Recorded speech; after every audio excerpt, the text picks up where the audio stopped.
சென்னையில் அதிமுக முன்னாள் அமைச்சர் ஜெயக்குமார் செய்தியாளர்களை சந்தித்து வருகிறார். நேரலையில் பார்க்கலாம். எங்களுடைய ஆட்சியில் வந்து 37 எம்பிகள் அம்மா காலத்தில் வந்து நாடாளுமன்றத்தை நாங்கள் ஸ்தம்பிக்க வச்சோம்.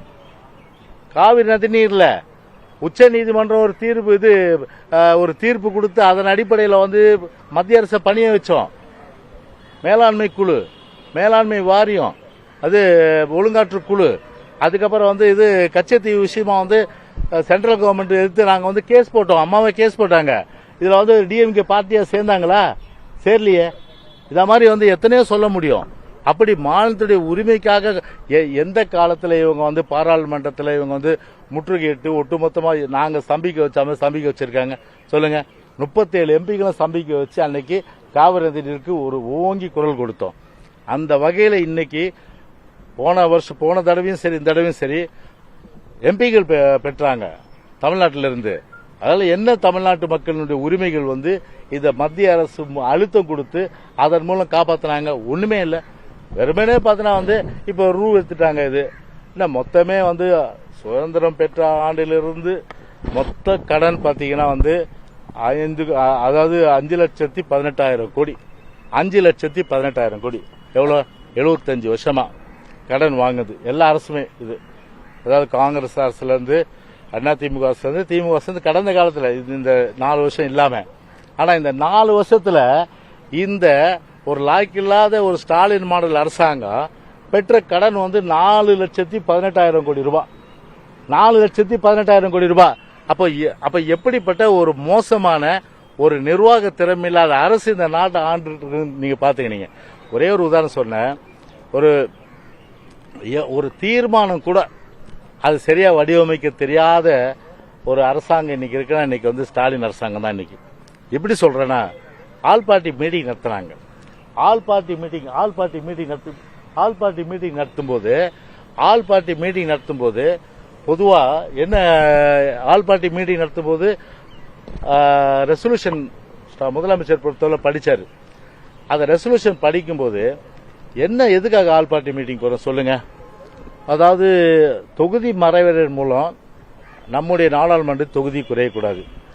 அதே போல எந்த ஆண்டை நம்ம வந்து கணக்கில் எடுத்துக்கணும், அதான் முக்கியம். அது ரெண்டுமே இல்லாத உப்பு சப்பு இல்லாத தீர்மானம் 40 கட்சி இதை கூட்டி அந்த தீர்மானத்தை வாசிக்கிறாரு. ஆனா அந்த தீர்மானத்தில் நான் உடனே குறுக்கீடுக்கு மன்னிக்கணும். தீர்மானத்துடைய நோக்கமே இதுல இல்ல. இதுல நீங்க என்ன செஞ்சிருக்கணும், 7.18 நீங்க இதுல கொண்டு வரவே இல்லை. 1971 மக்கள் தொகை அடிப்படையில் 7.18 விகிதாச்சாரத்தில் அதை வந்து தொகுதி மறைவரை செய்வதன் மூலம் தான் நம்முடைய உரிமை நிலைநாட்டப்படும் என்ற அந்த வாசகமே இல்லை. அதை நான் வந்து திருத்தி கொடுத்தேன். நான் இதை அப்புறம் வந்து முதலமைச்சர் சொல்றாரு, அனைத்து இந்திய அண்ணா திராவிட முன்னேற்ற கழக சார்பில் மாண்புமிகுன்னு போட்டார். மாண்புமிகு முன்னாள் அமைச்சர் ஜெயக்குமார் சொல்றது நான் ஏத்துக்கிறேன். ஏன்னா ஜெயக்குமார் சொன்னது நல்ல பாயிண்ட், அது எப்படி விட முடியாது.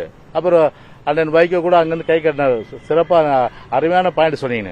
அப்புறம் இன்னொரு பாயிண்ட் சொன்னேன். சரி, 7.18% நம்ம கொண்டு வரும்போது 61 சீட் நமக்கு கிடைக்கும்.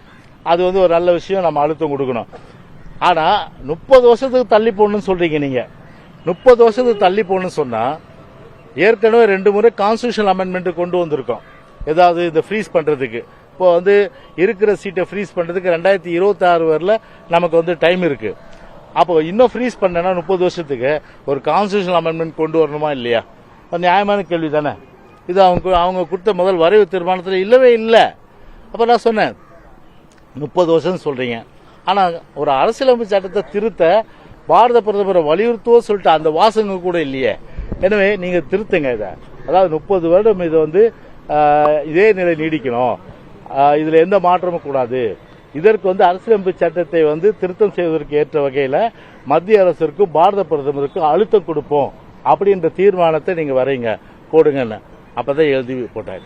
அப்போ என்ன ஒரு அரசு கீழே சீஃப் செக்ரட்டரி இருக்காரு, அரசு கீழே உள்துறை செயலாளர் இருக்காரு, அரசு கீழே வந்து அந்த சம்பந்தப்பட்ட அமைச்சர் இருக்காரு, முதலமைச்சர் இருக்காரு, சட்ட இவர் இருக்காரு, யாரு செக்ரட்டரி, லா செக்ரட்டரி இருக்காரு. இவ்வளோ பேரை வந்து பாத்தீங்கன்னா அப்ப என்ன செய்யறாங்க? அப்ப ஒரு சரி டிராப்ட் போட்டு கொடுத்தா இதே அம்மா வந்தா என்ன பண்ணுவாங்க? ஒரு டிராஃப்ட் வந்து ஐஏஎஸ் ஆஃபீஸர் போட்டு கொடுத்தா ஃபுல் ஸ்டாப் கமா சென்டென்ஸ் ஃப்ரேம்ல என்ன சொல்ல வந்தோம், அந்த நோக்கம் இருக்கா, அதெல்லாம் பார்த்துட்டு அதை கரெக்ட் பண்ணி கொடுப்பாங்க. அதுதான் ஒரு சீஃப் மினிஸ்டர். ஆனா வரதெல்லாம் வந்து அப்படியே வந்து கையெழுத்து போட்டு அப்படிதானே இப்போ இதாகி போச்சு. இப்போ இவர் வந்து சிஎம் பொறுத்த நிதானத்தில் இருந்தாரா இல்லையான்றது யாருக்கும் தெரியாது. இப்ப அப்படி இருந்தா சொல்லுவாங்க. சென்னையில் அதிமுக முன்னாள் அமைச்சர் ஜெயக்குமார் செய்தியாளர்களை சந்தித்து பேசினார். அதில் மத்திய அரசுக்கு கொத்தடிமையாக திமுக அரசு இருக்கிறது என்பது போன்ற பல்வேறு விமர்சனங்களையும் குற்றச்சாட்டுகளையும் அவர் முன்வைத்திருக்கிறார். மாநில உரிமையை யார் தாரை வார்த்தது என்பது குறித்து நேருக்கு நேர் விவாதிக்க முதலமைச்சர் தயாரா என்ற கேள்வியையும் அவர் முன்வைத்திருக்கிறார்.